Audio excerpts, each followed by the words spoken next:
लेकिन सही सत्संग यदि मिल गया तो उस सत्संग से 5 फायदे होते हैं। क्या होता है? 5 फायदे होते हैं। वो कौन कौन फायदे होते हैं अभी तुरंत बताता हूं। रामचरितमानस में तुलसीदास ने लिखा है, सत्संग श्रवण करने से 5 चीजें प्राप्त होती है। नंबर 1, मति। मति कहते हैं बुद्धि विवेक को। ये सद्बुद्धि और विवेक ये सत्संग के द्वारा मिलता है। और जिसके पास में सद्बुद्धि नहीं है, विवेक नहीं है, वो व्यक्ति कभी सुखी नहीं रहता है और वो अपने आप को बिगाड़ता है।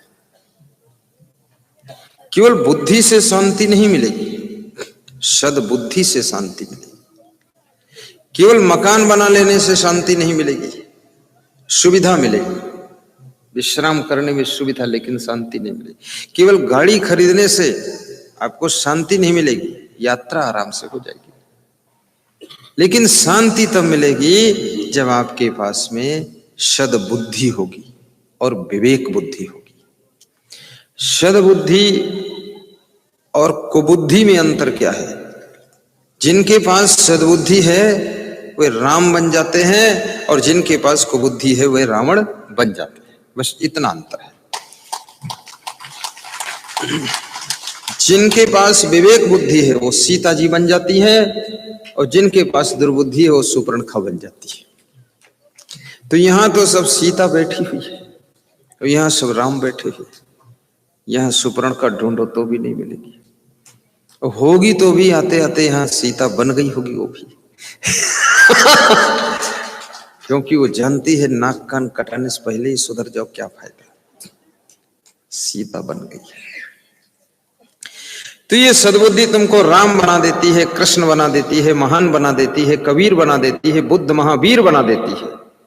ये सद्बुद्धि तुमको मीरा, ध्रुव, प्रहलाद बना देती है और दुर्बुद्धि आपको मंथरा बना देती है, रावण बना देती है, मेघनाद, कुंभकर्ण बना देती है, दुर्बुद्धि आपको सुपर्णखा बना देती है। इसलिए याद रखना, सत्संग में डूब जाना और डूब कर जब बाहर आओगे तो तुम्हारे पास सद्बुद्धि और विवेक बुद्धि का जन्म होगा, तो दुनिया में सबसे निराले हो जाओगे।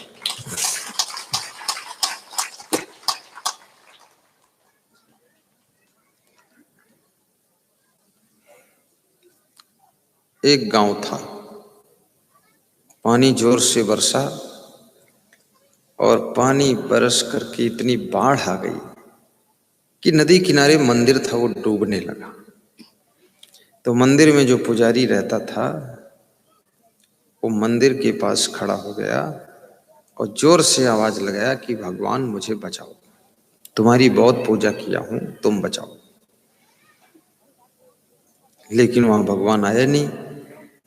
तो गांव से एक नौजवान व्यक्ति आया और उसने कहा, पुजारी बाबा बाढ़ जोर से बढ़ती जा रही है, आप मंदिर से निकलो बाहर, गांव की तरफ आइए। उसने कहा, मैं तो आऊंगा ही नहीं, भगवान जब खुद आएगा तभी निकलूंगा। बाढ़ आ गई, मंदिर 5 फीट डूब गया। तो मंदिर के ऊपर चढ़ गया वो पुजारी और छत के ऊपर खड़ा हुआ और फिर चिल्ला रहा था, भगवान आइए और हमको बचाइए। तो भी भगवान नहीं आया। तो गांव से लोग ट्रैक्टर ट्राली लेकर आए, बोले इसमें बैठ लो, उतर जाओ, चलो नहीं डूब जाओ। वो नहीं उतरा, बोले भगवान को आना पड़ेगा।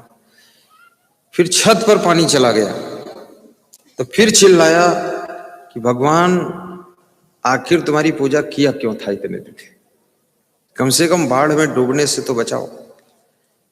तो बाढ़ इतना तेज थी कि पूरे एरिया के अंदर डुबाव बहाव चल रहा था और हेलीकॉप्टर आ चुके थे बचाने के लिए। तो हेलीकॉप्टर आया और हेलीकॉप्टर से रस्से डाले गए और उससे कहा गया ऊपर आ जाओ। तो उसने कहा नहीं नहीं, मैं तो इसमें नहीं आऊंगा, भगवान आएंगे तभी मैं निकलूंगा। आखिर वो पुजारी जब डूबने लगा, गला तक पानी आ गया, तो उसने भगवान को दोष देना शुरू किया, कोसना शुरू किया कि तुम किस तरह के भगवान हो, तुम्हारा मॉडल ही समझ में नहीं आता है। इतना हम चिल्लाए और डूबे जा रहे हो, तुम आए नहीं। तो भगवान ने कहा कि जब तुम पहली बार चिल्लाए थे, हमको पुकारे थे, तो मैंने गांव से एक नौजवान व्यक्ति भेजा था, वो कोई और नहीं था, मैं ही आया था कि तुम निकल जाओ, तब तुमने मेरी नहीं सुनी। और फिर तुम डूबने लगे, छत पर चढ़ गए और छत पर पानी आ गया, तो फिर चिल्लाए, तो वो मैंने ही ट्रैक्टर ट्राली लेकर आया था और मैंने कहा था तुम बैठ जाओ, निकल जाओ, तुम फिर भी नहीं सुने। और जब तुम गले तक डूब गए तो मैं हेलीकॉप्टर लेकर आया था और रस्सा डाला था कि पकड़ के खींच लूंगा, बचा लूंगा, आ जाओ, तो तुम फिर भी नहीं सुने। तो अब मैं आ नहीं सकता हूं, अब तुम डूब जाओ। तो भाइयों बहनों, इसी प्रकार से भगवान कभी भगवान के रूप में नहीं आता है। वो आपको बचाने के लिए, संवारने के लिए, सजाने के लिए, राह बताने के लिए, तुम्हारे विवेक को जगाने के लिए इंसान के रूप में कभी कभी सद्गृहस्थ बनकर आ जाता है, कभी संत बनकर आ जाता है, कभी सदगुरु बनकर आ जाता है और तुमको इस दुनिया के भवसागर में डूबने से बचाता है।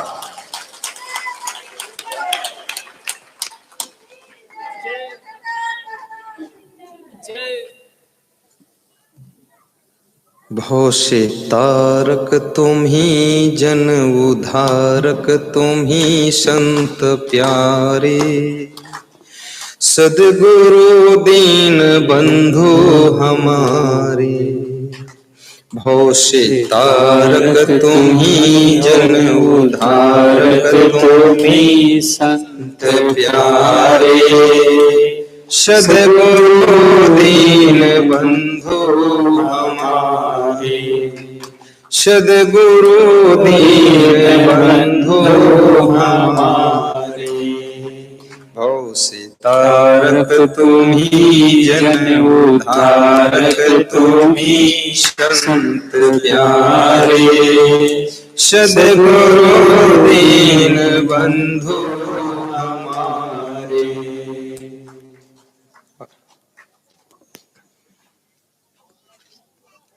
आपको कोई संत प्रवचन के माध्यम से भवसागर के दुख में तुम डूब रहे हो, वहां से तुमको उबारने के लिए आता है। इसलिए कुंभ मेला में आओ, त्रिवेणी संगम में डुबकी लगाओ, लेकिन साथ साथ में जो तुम भवसागर में डूबे हो उससे पार होने के लिए, तरने के लिए सत्संग में भी डुबकी लगाओ, तब भवसागर से पार हो गए। ये प्रवचन, ये सत्संग आपको दुखों से पार करता है। और ये दुख तुम्हारा जब विवेक जागृत होगा, कांटे भी फूल जैसे लगने लग जाएंगे। बड़ी मजे की बात है, सत्संग से सद्बुद्धि मिलती है। इसलिए अपने बेटे को धन कम देना या ज्यादा देना, लेकिन जरा सत्संग से उसको जरूर जोड़ देना, बचपन से ही जोड़ना। आधा घंटे उसको सत्संग सुनने में बिठाइए अपने साथ में, उसको लग जाएगा रस चस्का, तो सुनता रहेगा। और सत्संग के अलावा कोई सुधार नहीं पाता इंसान को। और ये भी याद रखना, सद्बुद्धि मिल गई तो तुम ऐसे हो गए जैसे, दो बातें हैं, जिस राह पर कंकड़ हैं और कांटे हैं, यदि तुमने जूते पहन लिए हैं तो कंकड़ और कांटों के ऊपर चल के आप निकल जाएंगे। लेकिन यदि तुम्हारे जूते के अंदर एक कंकड़ है तो आप 10 कदम भी नहीं चल पाएंगे। यानी 10 किलोमीटर तक कंकड़ है तो आप उस कंकड़ के ऊपर आराम से चले जाएंगे जूते पहनकर, पर जूते के अंदर यदि एक कंकड़ है तो आप 10 कदम नहीं चल पाएंगे। याद रखना, इस दुनिया में बुराइयों के कंकड़ बहुत हैं, दुर्गुणों के कंकड़ बहुत हैं, लेकिन तुम्हारे पास अगर विवेक और विचार के जूते अच्छे हैं तो आप उन पर चले जाओगे। लेकिन यदि उसमें एक दुर्गुण आपके अंदर आ गया है तो आपकी जीवन यात्रा में बड़े कष्ट होने लग जाएंगे।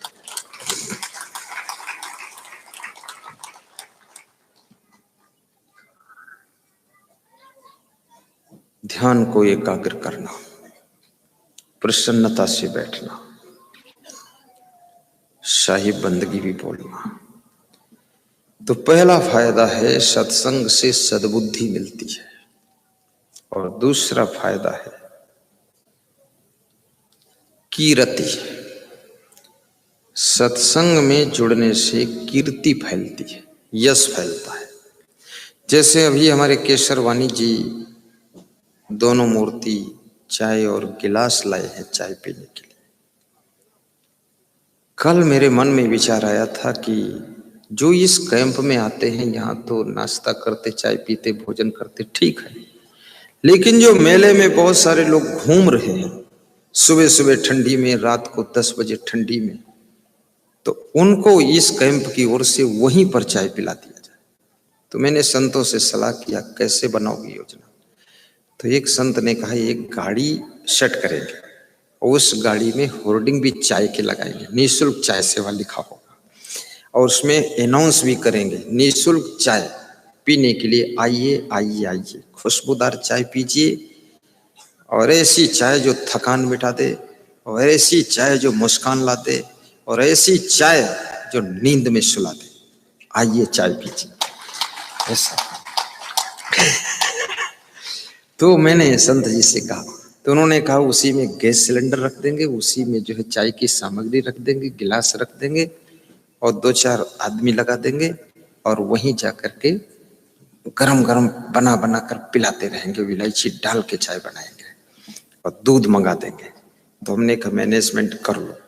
तो वो गाड़ी को रेडी करने में आज लगे हुए हम लोग, कल निर्देशित किया हूं, और कल बहुत से लोगों ने चाय सेवा में अपना अपना योगदान भी किया है।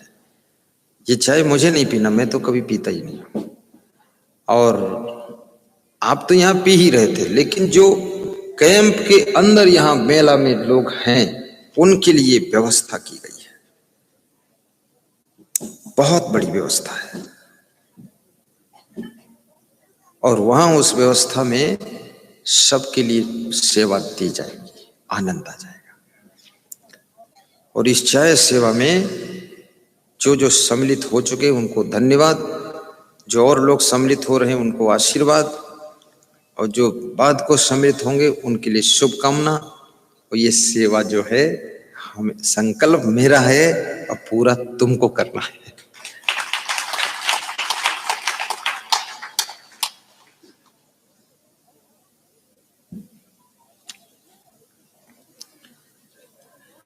मति कीरति गति भूति भलाई।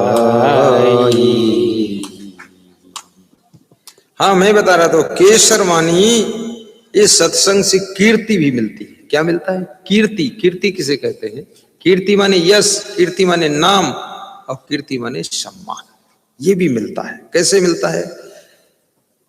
अभी उनका जो नाम और फोटो गया है यूट्यूब में और टीवी में जाएगा, तो कम से कम उसको यूट्यूब के माध्यम से 6.5 करोड़ लोग देखेंगे। अब ये इतनी चाय, इतना गिलास, उसकी कीमत ज्यादा ज्यादा 2000 होगी, 1000 होगी। 1000 रुपये में 6.5 करोड़ लोगों में जिसकी कीर्ति फैल जाए, तो ये सत्संग की ही कृपा है, बाकी नहीं फैल सकती। आपका फोटो, आपकी तस्वीर, ये 3-3 वीडियो कैमरे लगे हैं, ये भी आपका 6.5 करोड़ लोग यूट्यूब में और करीब करीब 15 करोड़ लोग टीवी में आपको देखेंगे। आप अपना फोटो सबको दिखाना चाहें तो इतने सस्ते में नहीं पहुंचेगा, तो आपको भी देख लेंगे लोग। तो सत्संग सबको यशस्वी बनाता है, कीर्तिमान बनाता है, और सबका नाम फैलाता है सत्संग। मत कीरति गति भूति भलाई, ये दूसरा फायदा कीर्ति। तीसरा सत्संग से लाभ होता है कि आपकी गति भी होगी। गति कहते हैं सदगति, सदगति कहते हैं मुक्ति, मुक्ति कहते हैं मोक्ष, मोक्ष यानी निर्वाण, यानी आपको जन्म मरण से छुटकारा भी सत्संग के ज्ञान से हो जाता है। मोक्ष की प्राप्ति भी होती है, सत्संग में वो शक्ति है। और चौथा फायदा, मनुष्य सत्संग के प्रभाव से धनवान भी बनता है। भूति माने धन दौलत, क्योंकि जब सद्बुद्धि मिलती है, गलत काम छोड़ देता है, सही ढंग से मेहनत करता है, विवेक पूर्वक काम करता है तो उसको जो है धन दौलत का भी विकास होता है। और जिसको कुसंग मिल गया उसके धन दौलत का विनाश हो जाता है। कैसे होता है विनाश? जैसे रावण के पास में सोने की लंका थी तो वो हनुमान जी के द्वारा आग लगाकर जला दी गई थी, क्योंकि रावण के पास में कुसंग था, कुबुद्धि थी, विवेक नहीं था। सोने की लंका जल गई थी और परिवार का भी विनाश हुआ था। इकलख पूत सवाव लख नाती, रावण की फैमिली बहुत बड़ी थी। तुम्हारे तो कोई नहीं है, 2 नाती है और 1 पुत्र है बस। उसके 1 लाख पुत्र थे और 1.25 लाख नाती थे। रावण की मूंछ भी बहुत बड़ी थी, 48 किलोमीटर लंबी मूंछ थी, 12 किलोमीटर की नाक थी। अगर रावण कहीं प्रयागराज में निकल पड़े तो उसकी मूंछ में ही फंस जाते हम लोग। 48 किलोमीटर। ये मेला 48 किलोमीटर में नहीं लगा है, मेला सब एक ही बार मूछन फंसा लाई जातो। हाँ।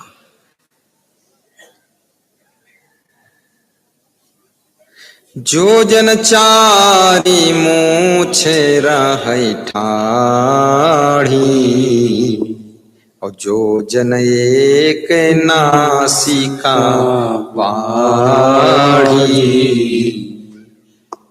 रामायण में लिखा है 1 जोजन की नाक थी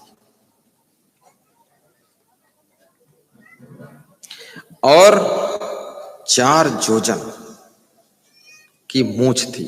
4 जोजन 48 किलोमीटर हुआ। अब रावण का सब इतना बड़ा हिसाब किताब सब नष्ट हो गया। कैसे नष्ट हुआ? ये कुसंगत के कारण नष्ट हुआ, दुर्बुद्धि के कारण नष्ट हुआ। आपके देश में विजय माल्या हैं, उनके पास में किंगफिशर हवाई जहाज कंपनी थी, वो भी सब बिक गए हवाई जहाज। सत्संग नहीं मिला, कुसंग मिल गया, बुद्धि बिगड़ गई, गलत काम में लग गए, सब बिक गए। साइकिल नहीं हवाई जहाज बिके हैं। जब मैं हवाई जहाज में यात्रा करता था उनके हवाई जहाज में करता था, क्योंकि उसमें फैसिलिटी ज्यादा रहती थी। लेकिन कुसंगत में पढ़ करके उनकी बुद्धि बिगड़ गई, सब हवाई जहाज बिक गए। और इतना बुद्धि बिगड़ी कि इस देश को छोड़कर भागना पड़ा, विदेश में छिप के रहना पड़ा। सोचो, अगर उनको सत्संग मिल जाता तो शायद संत गुरु के चरण छूने से, संत गुरु से प्रेम श्रद्धा करने से, उनकी सेवा करने से तुम्हारे धन दौलत की भी रक्षा होती है। नहीं बुद्धि बिगड़ जाएगी तो दारू पियोगे, जुआ खेलोगे, सब बर्बाद हो जाएगा। ये संत महात्मा की कृपा है। इसलिए बहुत से लोग सत्संग को बढ़ाने का प्रयास करते हैं कि सत्संग का हम प्रचार प्रसार करें, ज्यादा से ज्यादा लोग सुने, ताकि उनका भी कल्याण हो, लोग बिगड़ने न पाए।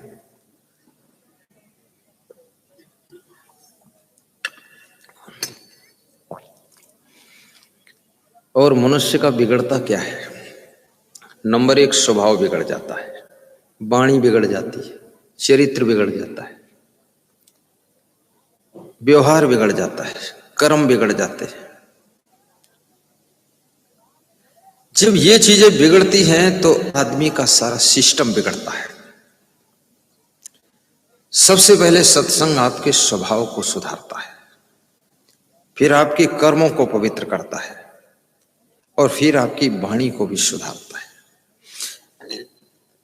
तुम्हारी गाली देने की आदत थी, लेकिन सत्संग सुनते सुनते आप बहुत कंट्रोल कर लिए। अभी एक सज्जन बता रहे थे कि मैं बहुत गाली देता था, पत्नी को गाली, अरे बोले अपने माँ बाप को भी गाली देता था, इतना दुष्ट हो गया, बेटों को गाली, नौकरों को गाली। तो हमने कहा क्या हुआ, कुछ हुआ परिवर्तन? बोले इतना हो गया है, अब हम किसी नर नारी को गाली नहीं देते, ना अपने परिवार में किसी सदस्य को देते। तो मैंने कहा फिर? बोले अब हम घर के जानवरों को गाली देते हैं। तो हमने कहा उससे कोई डिस्टर्ब होता है?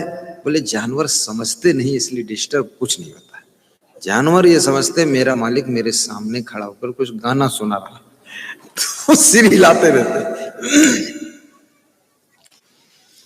गाली देने से तुम्हारी वाणी का वजन कम हो जाता है और उससे किसी पर कोई फर्क वर्क पड़ने वाला नहीं। इसलिए अपने मुख से गाली मत निकाला करो, पूरा अच्छी वाणी बोलिए। ऐसी वाणी बोलिए मन काया पाखो, औरन को शीतल करे आपो शीतल हो। और वाणी का कितना बड़ा खेल है। बोलने का ढंग आ जाए तो जहां बैठने की जगह न मिलती हो वहां लेटने का स्थान मिल जाता है।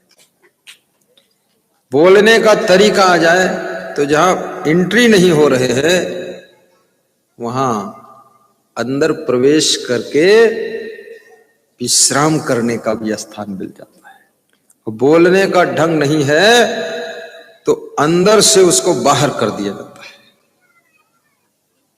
उसको कोई रखने वाला नहीं है। और ये वाणी भी तुम्हारी आदत पकड़ती है, ये धीरे धीरे आदत बन जाती है। जैसा बोलो।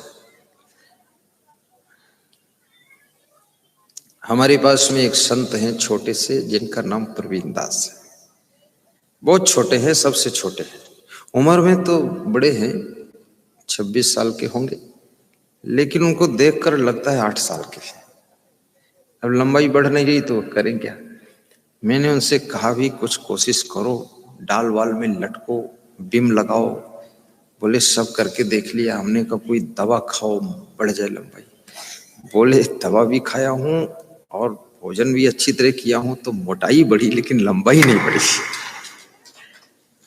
तो वो बहुत बुद्धिमान है। वो क्या करते हैं, हमको फोन करते हैं और कहते हैं गुरुदेव वो रिंकू पांडे बहुत अच्छे आदमी है, बहुत बढ़िया आदमी है, यहाँ पूरा जुटे हुए हैं। और जो उदय राम है वो तो पूरा टाइम वो भी देते हैं।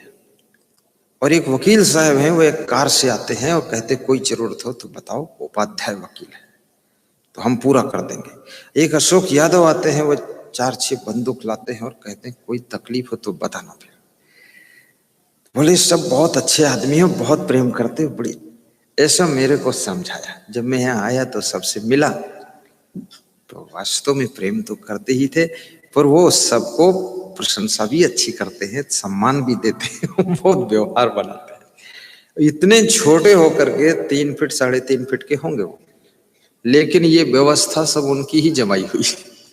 हाँ, वो बस भी चलाते हैं और ट्रक भी चलाते हैं, बड़े जुझारू हैं।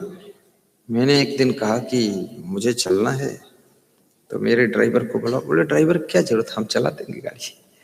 तो हमने कहा तुम ब्रेक पा जाओगे, लेकिन हम खड़े होकर कर देते।